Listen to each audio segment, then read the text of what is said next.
얼마 전에 이런 뉴스가 하나 있었습니다. 10년 넘게 연락조차 없던 아버지가 갑자기 나타나서 세월호 참사로 사망한 딸의 보험금을 수령해가는, 즉 법적인 친부라는 이유만으로 양육할 때 도움 하나도 안 줘놓고 보험금을 타가는 어이없는 일이 있었습니다. 그런데요, 이런 비슷한 일이 여러 유가족에게서 벌어지고 있답니다. 며칠 전에 세월호 참사의 유가족 20가족이 이런 일 막아달라면서 가압류 신청서를 대한변협에 냈다고 합니다. 도대체 어떻게 된 얘기일까요? 자세한 얘기 직접 들어보죠. 대한변협 부협회장이시고요. 세월호 참사 특별위원회 위원장이십니다. 이명숙 변호사 연결이 되어 있습니다. 이 변호사님 나와 계세요. 네, 안녕하십니까. 지금 문제가 되고 있는 이 보험금이라는 거는 어떤 보험금을 얘기하는 거죠?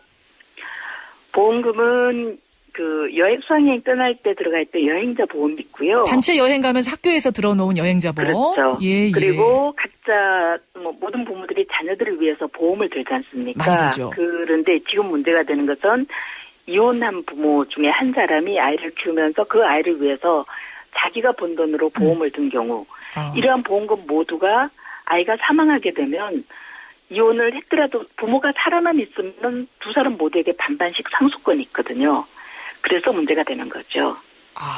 이 분쟁을 한마디로 정리하자면 미성년 자녀가 사망했는데 그 앞으로 나오는 보험금은 누가 얼마나 가져갈 것인가, 가져가야 맞느냐, 이런 게 되는 거네요. 그렇죠. 예. 이거는 비단 이번 세월호 사건뿐 아니라 오랜 기간 별거하거나 이혼하고 있는 부부가 19살이 안 된, 성인이 안 된 자녀를 키우고 있다면 누구에게나 일어날 수 있는 일이고요. 예. 실제로 천안함 사건이나 과거 페리오 사건, 대구 지하철 참사 사건 때처럼 사회적인 이목을 집중시키는 사건이 발생할 때는 한두 건씩 소개가 되곤 했었죠. 그렇군요. 그런데 이번에는 다들 미성년자잖아요. 단원고 학생들이. 그렇죠. 한 300명 가까운 학생들이 한꺼번에 사고를 당하다 보니까 예. 그중에는 이혼한 부모들이 꽤 많거든요. 많을 수밖에 생각보다는 상당히 많은데 다들 이런 문제 때문에 마음마디를 하고 있는 거죠. 근데 원래 보험이라는 거는 이 보험 나오면 누가 얼마를 타가라 이런 게 법으로 보장돼 있는 거 아닌가요? 법으로 보장을 받으려면은 보험을 탈 때 누가가 탄다라는 수익자를 지정해 두면 문제가 없습니다. 보험 들 때 아예 딱 찍어 놓으면. 그렇죠. 이혼한 부모들이 아무 생각 없이 그냥 보험을 드는데요. 예. 수익자를 지정해 두지 않으면 아이 이름으로 들을 경우에 그 상속자인 부모가 타게 되는 거고요.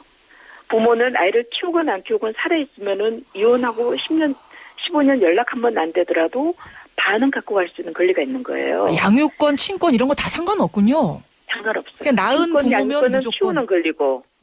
그렇죠. 낳기만 하면은 갖고 가게 되는데 얼마나 불합리한가 하면 예. 극단적인 경우에 아이를 임신한 상태에서 이혼하는 부부도 있어요. 있죠.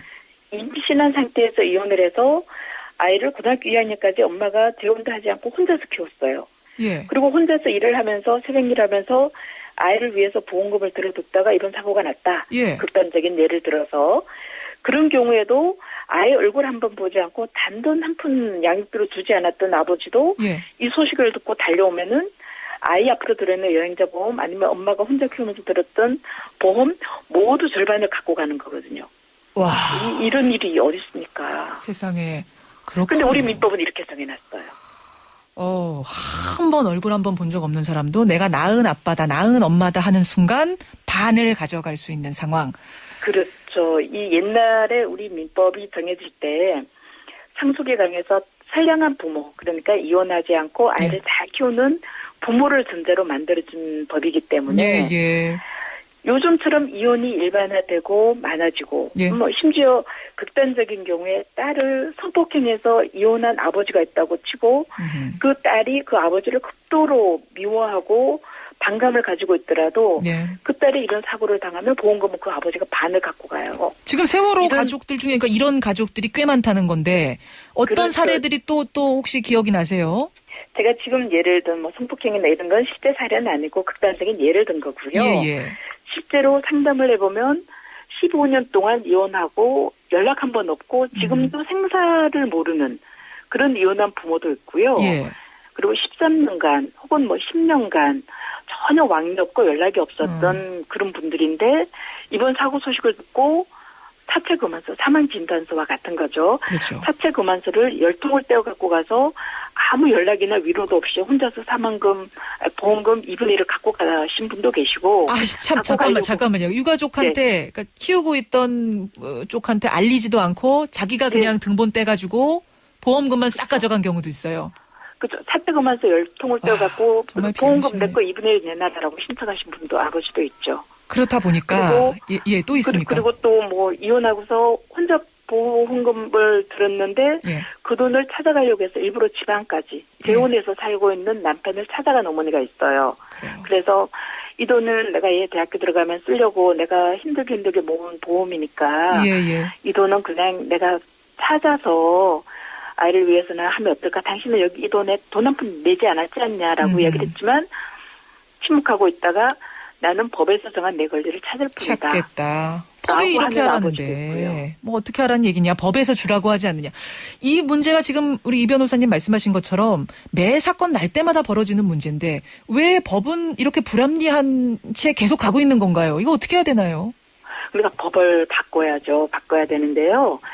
옛날 친화남이나 한 건, 두 건 문제가 될 때마다 논의는 됐지만 그냥 법이 바뀌어지지는 않았어요. 그런데 이번에 단원고 학생들을 통해서 정말 많은 수십 명의 부모들이 이로 인해서 마음앓이를 하고 이 어머니 아버지들은 아이를 키우다가 갑자기 사고를 당해서 아직은 그 사망신고도 못하고 있어요. 그러고서 너무너무 비통해하고 계신데 상대방은 연락도 없이 몰래 보험금을 자기 거 그냥 찾아가 버리니까 이건 아니다라는 생각이 너무 많아지고 있는데요. 그러네요.